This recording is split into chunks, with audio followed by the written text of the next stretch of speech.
So I'm delighted I'm speaking with Lee Barron, who's the MP for Corby and East Northamptonshire, and I think we're just chatting, your constituency has suffered badly from losing bank branches recently, hasn't it?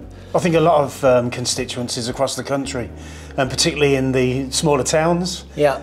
You know, like Oundle, Raunds, Thrapston, you know, are seeing bank branches close. Yeah. And the reason that I support the payment choice, where people have got a choice around the way in which they pay, yeah, is because a cashless society doesn't work for everybody. Yeah. You know, it means that some people won't be able to budget as well as what they can when they've got cash in their hand and actually physically looking at it. Yeah. You know, one of the things that I do as well is I engage with the post office quite a lot. Right. You know, yeah. and you know, a community banking hub like the post office is something that we're trying to support, yeah, and put it forward, and making sure that we've got payment choice for people is going to be crucial. Not everybody's ready for a cashless society, but it shouldn't be forced on people either.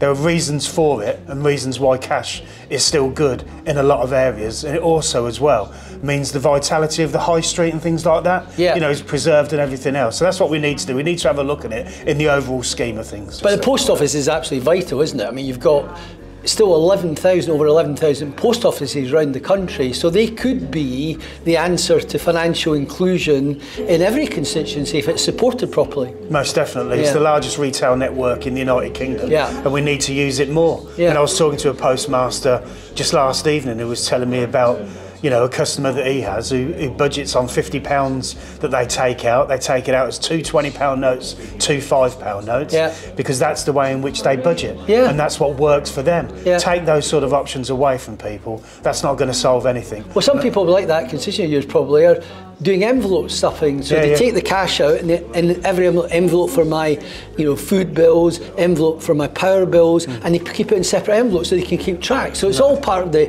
budgeting properly, so you don't go into debt, isn't it? No, exactly. And as I say, that sort of thing, it should be supported, should be needed. Yeah. You know, and everything else, it's going to be part of a mix. We understand that there's a mix. Yeah. But people, and it shouldn't be forced onto people, and they should have that payment choice. So when we asked people through YouGov, we found that 71% of the UK public want a law saying their cash must be accepted.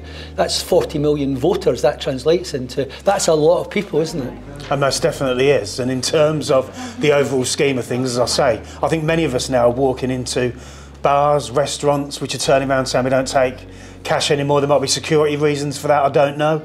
But my point is that people should still fundamentally have the right to use cash. I'm not saying that should be imposed on those places, but at the end of the day, cash has still got to be part of the mix without a shadow of a doubt. Thank you very much. It's great for your support. Appreciate it.